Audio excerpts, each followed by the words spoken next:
नमस्कार, मैं हूं पवन त्यागी। दिल्ली में शरद पवार जी ने तीसरे मोर्चे की एक बैठक बुलाई, जिसको हालांकि यशवंत सिन्हा जो टीएमसी में अब शामिल हो गए हैं, वो कहते हैं कि ये तीसरे मोर्चे की नहीं, हम तो विपक्षी दल मिलकर के अपनी मजबूती और परिचय एक दूसरे से कर रहे थे। सवाल ये उठता है कि ये जो बार बार जब चुनाव आते हैं, तीसरा मोर्चा आखिरकार ये बनता क्यों है? हमने देखा कि जब भी चुनाव हुए हैं, जब से 2014 का इलेक्शन था, जब बीजेपी का चेहरा मोदी जी थे, और उसके बाद 2019 में भी यही तीसरे मोर्चे बनाने की बात हुई, और अब फिर से एक बार ये तीसरा मोर्चा बनने की जा रहा है। आखिरकार आप देखेंगे कि ये जो तीसरा मोर्चा है, ये कोई राजनीतिक दल की विचारधारा नहीं है। एक दूसरे के दुश्मन रहे हैं, एक दूसरे से विरोधी विचारधारा है, उसके बावजूद एक प्लेटफॉर्म पर आते हैं, एक मंच पर आते हैं, और चुनाव के बाद फिर से भूल जाते हैं। ये जो कवायद की जा रही है शरद पवार के द्वारा, इसके बारे में जो रणनीतिकार हैं, जो चुनाव लड़वाने के लिए एक तरह से जिनका पेशा है पीके, उसको माना जाता है कि वो रणनीति बनाने में माहिर हैं और जिताने में मास्टर माने जाते हैं। आजकल शरद पवार उनसे कांटेक्ट कर रहे हैं, तो उनका भी कहना यह है कि मेरा मानना यह है कि ये जो तीसरा मोर्चा, चौथा मोर्चा बनाने की बात चल रही है, ये मोदी जी का मुकाबला नहीं कर पाएंगे। ये अभी जो 2024 का चुनाव है, उसमें मोदी जी के सामने नहीं टिक पाएंगे। अब आप समझिए, एक रणनीतिकार व्यक्ति है जिसका काम ही राजनीति करना और चुनाव लड़वा कर जिताना, और उसी से शरद पवार कांटेक्ट करते हैं, और पिछले दिनों 3 बार मिल चुके हैं। उस व्यक्ति की राय यह है कि मोदी जी को ये तीसरा मोर्चा हरा नहीं सकता। उसके बावजूद भी ये मीटिंग करते हैं और मिल रहे हैं। क्यों? जब इनको पता है कि हम हारेंगे ही, हम मोदी जी को हरा सकते नहीं, तो फिर मिलने की कवायद क्यों?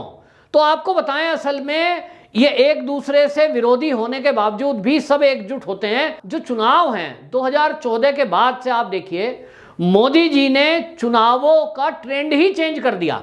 2014 के पहले जो चुनाव लड़े जाते थे, उन चुनाव की घोषणा पत्रों में क्या होता था? कुछ पार्टियां आज भी करती हैं उस काम को, हम फ्री बिजली देंगे, हम फ्री साइकिल देंगे, किसी ने कहा हम फ्री लैपटॉप बांटेंगे।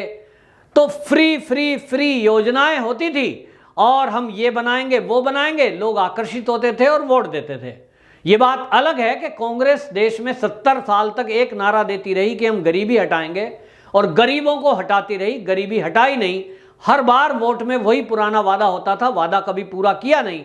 जनता पूछती नहीं थी कांग्रेस से कि आपने वादा पिछली बार भी किया था, पूरा किया नहीं।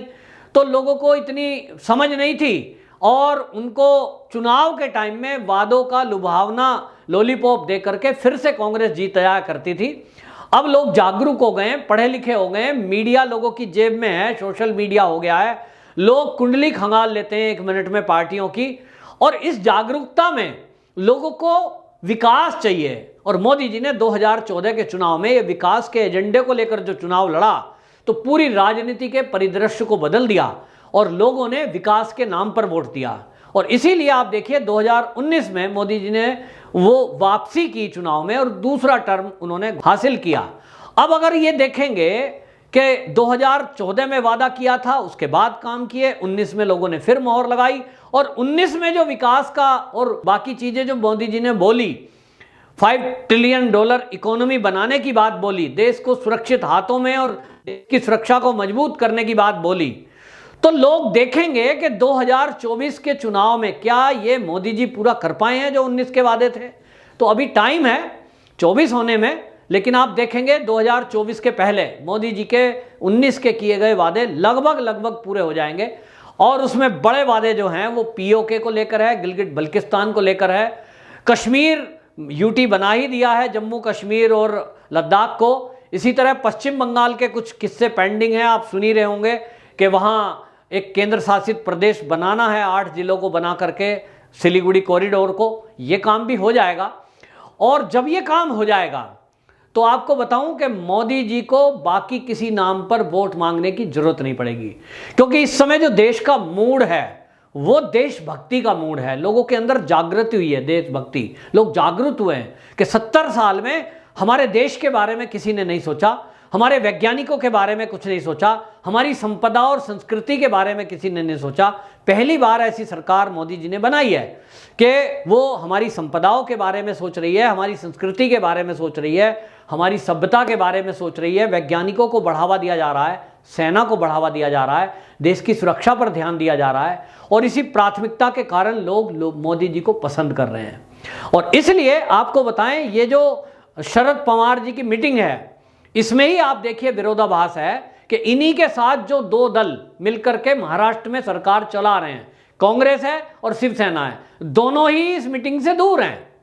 और इसलिए इनको कहना पड़ा, भाई हम तो जो है जनरली मीटिंग ऐसे हाय हेलो के लिए बुला रहे थे, हाय हेलो के लिए नहीं बुला रहे थे। इसी मीटिंग में भारतीय जनता पार्टी से जो अलग बसपा है वो नहीं आई, समाजवादी पार्टी है वो नहीं आई, तो उत्तर प्रदेश चुनाव आना है और दो बड़ी पार्टी उत्तर प्रदेश में जो अपनी वैल्यू रखती हैं, समाजवादी और बसपा, वो इसमें शामिल नहीं हुई। तो बाकी टुच्चे मुच्चे जो हैं कुछ भी शामिल होते रहें, बाकी जो मेन पार्टियां हैं इस देश में जो अपना अस्तित्व रखती हैं, वो आप देखिए कि मोदी जी के सामने टिक ही नहीं पाएंगी। और इसलिए शरद पवार जी जो कर रहे हैं वो केवल अपना कद ऊंचा दिखाने की कोशिश कर रहे हैं कि लोगों को लगे पूरे देश में और बीजेपी को लगे कि शरद पवार एक बड़े लीडर हैं जो कुछ लोगों को कमांड करते हैं। अब वो कमांड करते हैं, वो क्यों कर रहे हैं ऐसा? चुनाव तो 2024 में है, अभी 3 साल हैं, और पीके ने क्या बोल भी दिया मोदी को हरा नहीं सकते, फिर क्यों एक आ रहे हैं? तो मेन आपको मैं बात बताऊं, मेन है शरद पवार का दिमाग जो चल रहा है इस समय, वो चल रहा है महाराष्ट्र को लेकर। और महाराष्ट्र में अभी लेटेस्ट जो चुनाव आना है, महाराष्ट्र में भी अभी चुनाव है नगर निगम का, और मुंबई नगर पालिका का बीएमसी का चुनाव है। इस बीएमसी के चुनाव को लेकर तीनों दल, एनसीपी, कांग्रेस और शिवसेना, तीनों ये कोशिश में है कि किसी तरह इस सत्ता पर हम काबिज हो जाएं बीएमसी के चुनाव में जीतकर। लेकिन ये जो बात है ये कैसे होगी? बीएमसी में मुंबई के लोग वोट करेंगे और मुंबई नगर पालिका के काम को देखकर वोट करेंगे, मुंबई की सरकार के आधार पर आकलन करेंगे। और इसी में शिवसेना, एनसीपी और कांग्रेस तीनों फेल हैं। बीएमसी पे कब्जा शिवसेना का है और शिवसेना बुरी तरह फ्लॉप हो चुकी है इस समय बीएमसी लेवल पर। तो वहां जो आगे आने वाला चुनाव है वो मेन मुद्दा है, और उसमें बीजेपी आज की डेट में दिख रही है कि बीजेपी क्लीन स्वीप लेकर वहां बीएमसी पर कब्जा करने वाली है।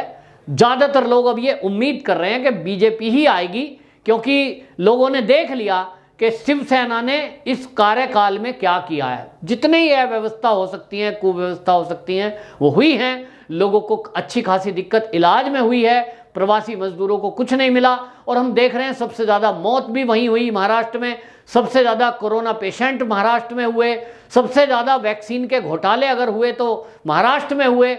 और शरद पवार अब ये सोच रहे हैं कि किसी तरह एनसीपी अपनी इज्जत बचा ले जाए, और एनसीपी इतना तो कर ले कि इज्जत बचने लायक वोट मिल जाए। तो उसके लिए जो मेरा आकलन है, जो मैं महाराष्ट्र की राजनीति को जो लोग कर रहे हैं, कवर करते हैं, उन लोगों से बात करने के आधार पे बता रहा हूं कि ये थर्ड फ्रंट की जो मीटिंग है ये तो फ्लॉप हो गई, क्योंकि इसमें जो इन्होंने उम्मीद करी थी वो लोग नहीं आए। तो कहीं गीतकार बुला लिए, कहीं फिल्मकार बुला लिए, जावेद अख्तर जैसे लोग आए जिनका राजनीति से कोई लेना देना नहीं है। तो ये लोग क्यों आए हैं? ये मोदी जी के विरोध में आए हैं। कुछ लोग ऐसे हैं जो मोदी जी से विरोध करते हैं, और क्यों करते हैं उसका भी कोई रीजन नहीं है, बस उनको मोदी जी पसंद नहीं है, उनको कोई और पसंद होगा, चाहे पाकिस्तान का या अफगानिस्तान का।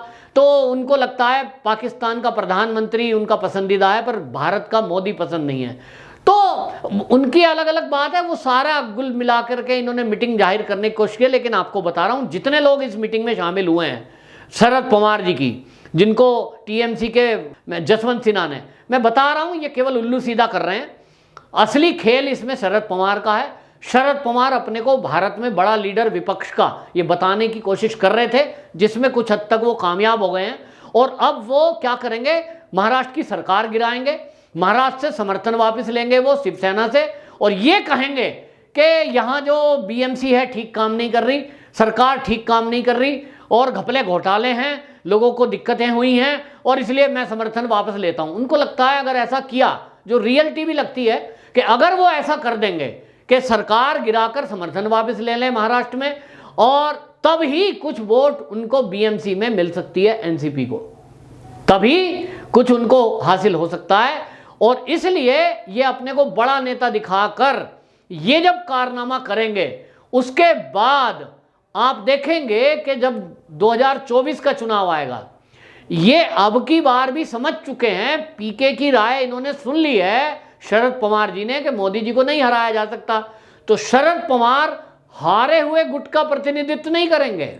आप समझ लीजिए, पिछला जो 19 का चुनाव था तब भी यही हुआ था, कुछ लोग उसमें शामिल नहीं हुए थे, ये समझते हुए कि मोदी जी को हराया नहीं जा सकता तो हार में शामिल क्यों हो। तो शरद पवार हारे हुए गुट में, या यूं कहें डूबती नाव में सवार क्यों होना चाहेंगे? बिल्कुल नहीं। वो एंड टाइम में कोई ना कोई सौदा करेंगे मोदी जी से, और मेरी तो उम्मीद ये कहती है कि वो मोदी सरकार में ही शामिल होने की कवायद करेंगे। ये केवल वो दिखा रहे हैं कि इस विपक्षी गुट का, जो ये 12-13 राजनीतिक पार्टी हैं, इनका लीडर मैं हूं, इनके बारे में अगर किसी से बात करनी हो तो मोदी जी मेरे थ्रू करना। वो केवल मोदी जी को एक मैसेज दे रहे हैं ताकि चुनाव के पहले अगर कोई इनमें से किसी से बात करनी हो, चाहे वो टीएमसी हो, टीएमसी से तो बात संभव नहीं है, लेकिन जो भी बाकी दल उसमें शामिल है। तो मेरा आकलन है, शरद पवार अपने को उभारना चाहते थे विपक्ष के लीडर के तौर पर, और एक विपक्ष का बड़ा चेहरा निकालकर, और आगे बीएमसी के चुनाव को ध्यान में रखते हुए वो दिखाना चाह रहे हैं कि मैं पीके से भी जो मिल रहा हूं वो मिल रहा हूं 24 के चुनाव को लेकर, लेकिन असली मुद्दा बीएमसी का है। और बीएमसी चुनाव के पहले उद्धव ठाकरे जी आप सतर्क रहिए, आपसे समर्थन वापस लेने वाले हैं शरद पवार, ये मेरा आकलन है। वंदे मातरम।